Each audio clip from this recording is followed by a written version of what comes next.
this year, as you all know, we also lost a brother here at the Epsilon chapter, Mr. Juan Gonzalez, and here to honor Juan, from the Epsilon chapter, Agni Fernandez.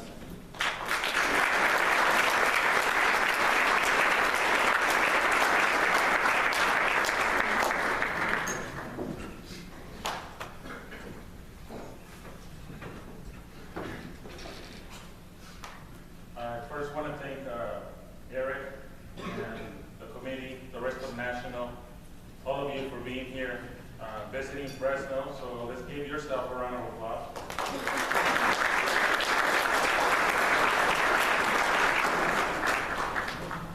I am both humbled and honored to be given this opportunity. When I started NAC back in 1999, 2000, there was two brothers on the Omega chapter. And for me, being young at the time, it was, I lacked vision, and I never imagined that somebody that was so close to me would become a part of that chapter this early in their life. We feel we're invincible, and I proved otherwise today. As you can see, I'm limping after 2 plays in a football game. I want to thank Obamacare.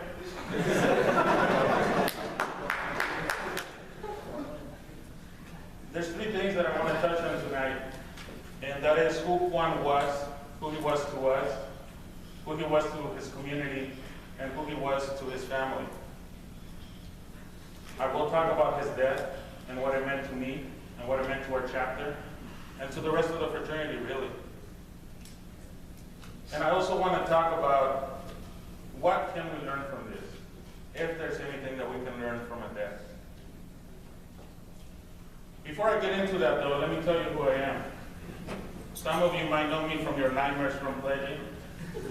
I've been known throughout the chapters.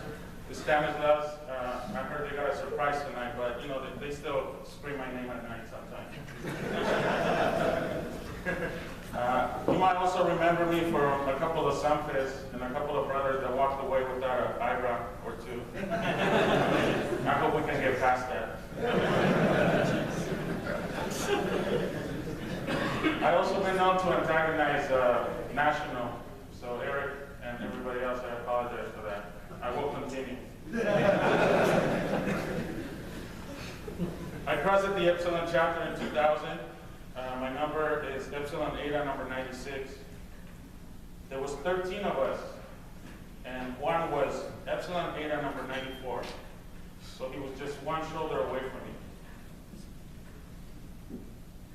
I wonder about the tone of the speech for tonight, and it was tough. We just lost another brother, and we are talking about serious business. We're talking about death.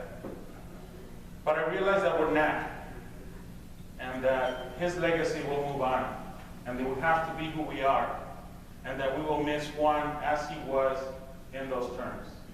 So I hope you don't take offense to any of my wannabe jokes, and I hope that you can get a grasp of who Juan was. As part of that legacy of who we are, my nickname lives on. My nickname is Fail. Thank you, Pedro.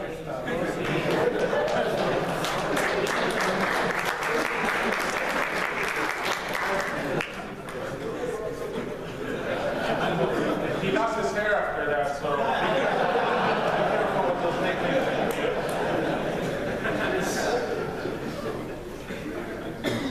Speaking of nicknames, I don't know what's going on in SLO. I spent about 10 months out there working at the university, and they have a lot of private parts in their nicknames. You guys really need to tone it down, man. Let's get creative. I met Juan during summer break, although right now we're pretty well represented in this room. We came from the other side of the tracks, as we like to say, farm working backgrounds, single parent homes. We were the ones that were not supposed to make it. We were both very idealistic, and my first impression of Juan was that he was a nerd, straight up nerd, stutter and everything. The glasses, the stuttering, the nervousness, that was Juan. One thing that we had in common is that his birthday was February 10th, and mine was February 11th. So, you know, we always celebrated. It was mostly me that celebrated. I'm not Juan.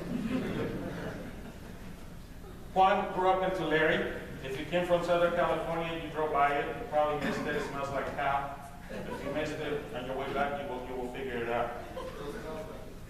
It does smell like it. Juan was very dedicated to his family. He did everything for them. I was spoiled. My parents did everything for me. And it was a hard time. I had a hard time understanding that when on weekends he had to go home to work at the store to then provide for his family. He was very focused. His dream was to become a CHP. And he had a tenacity that I know very people to have. It was extremely difficult for him to become a CHP, but from the moment I met him, and from years before that, that was the dream, and he accomplished that. My life, on the other hand, has been more like serendipity. One thing happens, another thing happens, and then eventually it rolls into wherever I live. One of my most savory memories of Juan was when we were pledging, and our big brothers had a lot of time in their hands.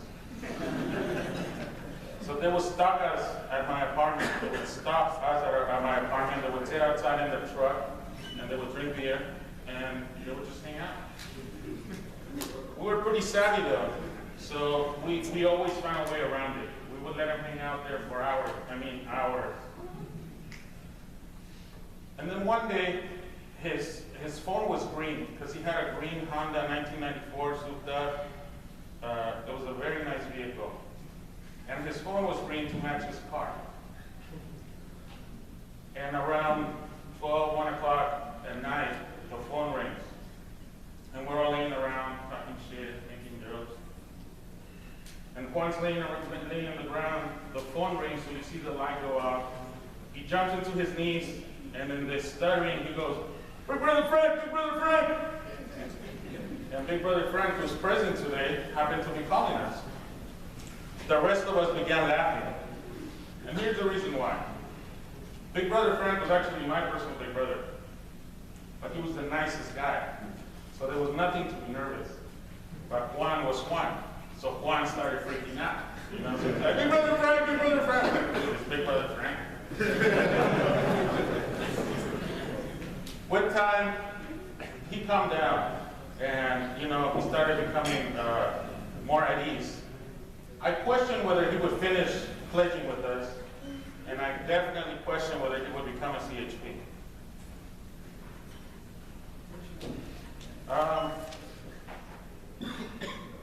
Pledging became for us a rite of passage, just like it does for the rest of you.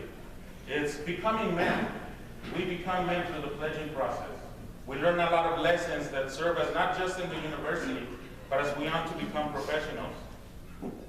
I know that if it wasn't for NAC, I wouldn't be the professional and the success that I am at my job.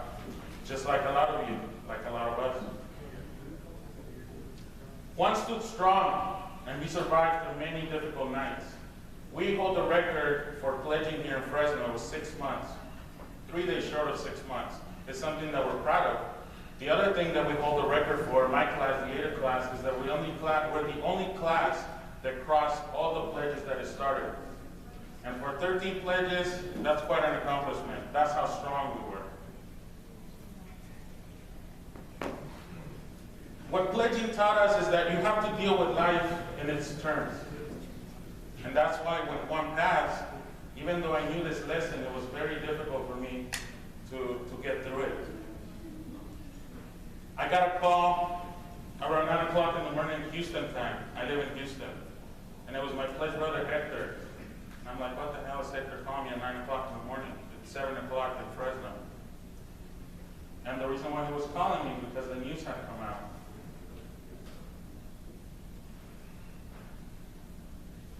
I wonder why.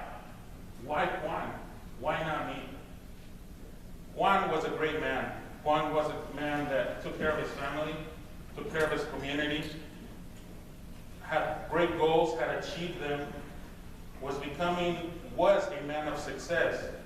While I, on the other hand, took like 8 years to graduate from college, took like 5 more to graduate from grad school. I think I still party like the best of them, except the hangover the next day is not the same. Juan's advice to me was always to slow down a little bit, you know? And I would take him seriously because I would see the success that he was being, but at the same time, it's like, you know, we're young. Life goes on.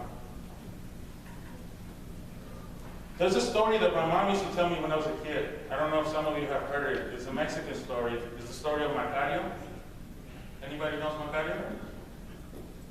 So Macario was this indigenous, this Indio in Mexico, and his dream was to have a whole turkey for himself.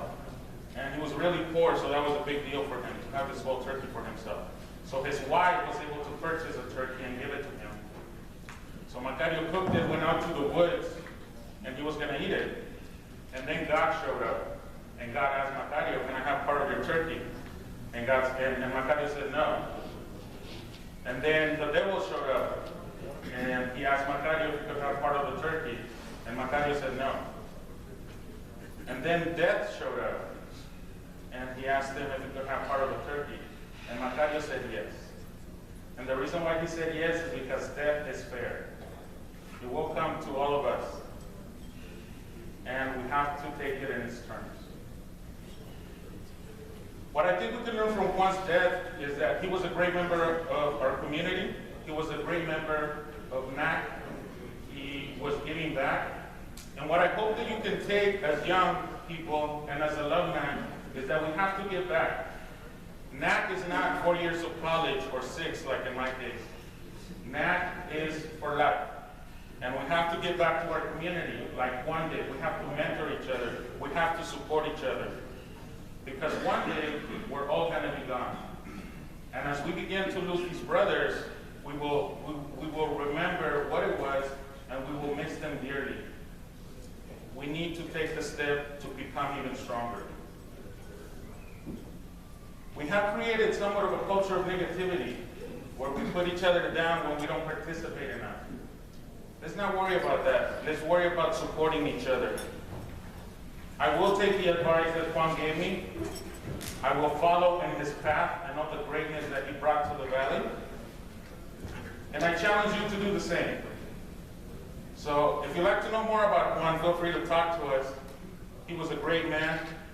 He was a very nervous man who proved me wrong and proved all of us wrong, not just by becoming a CHP, but by becoming and dying a hero.